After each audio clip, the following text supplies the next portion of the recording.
boa tarde. Eu sou o Cleiton Policarpo, eu sou professor temporário na graduação em Artes Visuais da ECA USP e sou pesquisador no programa de estudos pós-graduados em Tecnologias da Inteligência e Design Digital, o TID da PUC de São Paulo. Eu vou apresentar aqui para vocês uma abordagem que, embora seja breve, espero que ela se complemente com o artigo que vai ser publicado junto nos anais e uma possível discussão que possa ser fomentada a partir do nosso encontro presencial. Performances multiespécies, o não humano na obra de Pierre Hughes. Acho que 3 pontos eles são importantes aqui nessa discussão a partir do título do trabalho, que seriam as performances multiespécies, o não humano e o Pierre Hughes, o artista francês. A abordagem que eu trago sobre o não humano, ela acaba incidindo numa visão que é um tanto quanto paradigmática desse momento que a gente vive. Então, nas últimas décadas, uma série de iniciativas no âmbito da pesquisa e desenvolvimento de tecnologias tem direcionado esforços para pensar as relações para além do humano meio, para além daquele modelo tradicionalmente hierárquico que vem sendo estabelecido já há alguns séculos. E eu começo falando um exemplo, uma citação da antropóloga Lila Schwartz, que ela resgata o historiador Eric Hobsbawm para dizer que cada época, cada reinício, cada recomeço de época é marcado por uma série de transformações de visão de mundo, e que não necessariamente coincidem com o modelo cronológico, com o calendário. Essa ruptura ela não obedece uma marca cronológica específica, mas ela catalisa uma série de mudanças que acabam rompendo com alguns padrões e desejos que vinham, utopias que vinham acompanhando aquele século anterior, aquele período anterior. E isso, a partir do trabalho do Hobsbawm, ela resgata a fala dele de que o século XIX, o longo século XIX, como ele chama, teria finalizado apenas a partir do final da Primeira Guerra Mundial, em 1918, que uma visão tanto quanto otimista do humano e toda aquela lustrosidade da Belle Époque caem por terra a partir da violência, a partir de todas as mazelas que são evidenciadas no período de guerra. E a Lila Schwartz, ela pontua que talvez da mesma forma o século XX ele possa ser marcado, o término dele, o início do século XXI, a partir de alguns eventos disruptivos nessas últimas décadas. E isso ela elege a pandemia do coronavírus como esse evento disruptivo. E segundo ela, uma visão de tecnologia enquanto ferramenta antecipadora do homem, uma visão que ainda perdurava uma noção de evolução e crescimento do humano mediado pela tecnologia, posta à prova a partir da disseminação do vírus, do coronavírus pelo mundo, e que demonstra uma série de fragilidades, uma série de dificuldades do homem de lidar com o entorno que não estavam antes previstas e que não podiam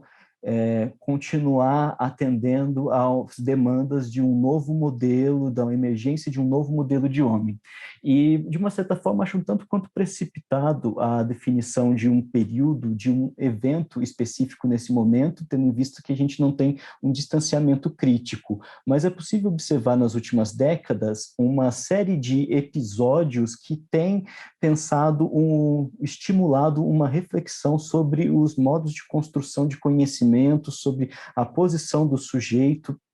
com relação ao meio, dentre eles o antropoceno,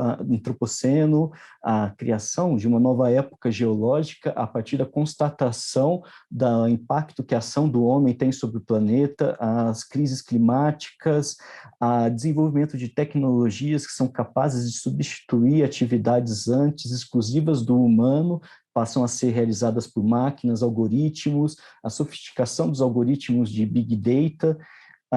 o próprio 11 de setembro, que acaba desencadeando uma guerra aniquiladora do outro, daquele que não é o sujeito ocidental. Então, todos esses eventos, de uma maneira ou de outra, eles colocam em xeque esse paradigma antrópico, que já não ampara essas demandas no nosso tempo.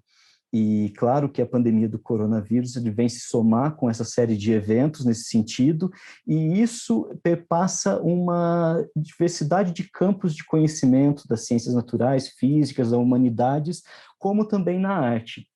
Então, pensar a arte como um reflexo dessa série de acontecimentos que buscam uma reflexão a respeito do sujeito é pensar também como que esses agentes outros, esse não humano, passa a compartilhar de alguma promoção,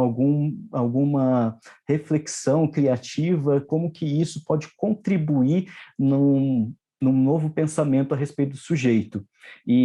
Por um lado, é bastante bem-vinda essa discussão no âmbito da arte, visto que é tradicional da arte uma discussão que excede o modelo discursivo tradicional, os debates que excedem essa discursividade que vem sendo pontuada ao longo da existência da humanidade, mas, por outro lado, também a arte sempre foi vista como uma atividade, a capacidade criativa como uma atividade que ela é restrita ao humano, que ela não pode ser delegada a outras espécies, a outras entidades, visto que seria o que de fato nos tornaria humanos, essa capacidade criativa, estética, inventiva. Então, os trabalhos do Hilg que eu trago aqui para a discussão, eles acabam corroborando nessa ideia de desconstrução de um imaginário de um sujeito excessivamente antropocentrado e acaba abrindo caminhos para algumas discussões que eu acho que são bastante pertinentes dentro desse nosso contexto atual, nesse início de século XXI. O primeiro trabalho, o The Extinction, foi exibido na Bienal de São Paulo, na 32ª Bienal, e que mostrava numa primeira sala umas câmeras de alta resolução que haviam acompanhado larvas de mosquitos dentro de ceivas, e isso que remeteria a um período milenar anterior até a própria existência do humano, enquanto que na sala lateral uma colônia de mosquitos,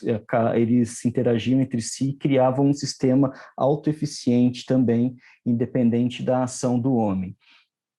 Aqui uma imagem de como isso estava sendo disposto na Bienal,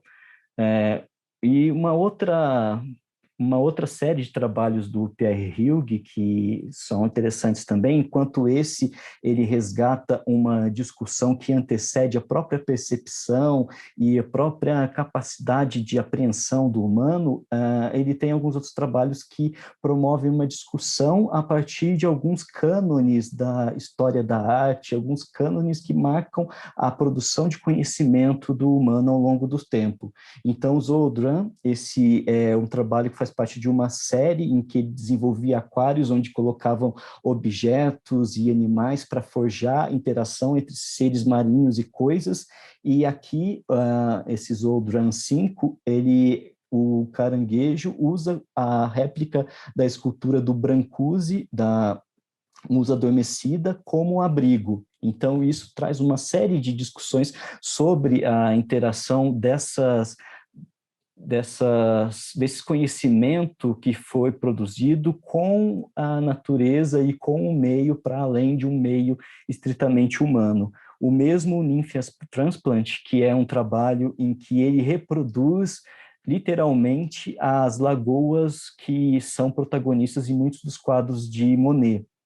Então, ele transfere, faz de fato um transplante a partir da água, retirando água e espécies das próprias lagoas de Monet, e a partir de vidros inteligentes e uma caixa de luz, ele recria o período em que a pintura foi realizada pelo artista. Então, também é uma reflexão sobre um dos cânones, uma dos personagens mais importantes da história da arte, E aqui um outro trabalho que eu acho bastante interessante dele, enquanto ele, nos outros trabalhos que eu mostrei aqui, discutia os próprios limites da percepção e de existência do homem dentro do mundo, os cânones, as obras que foram produzidas,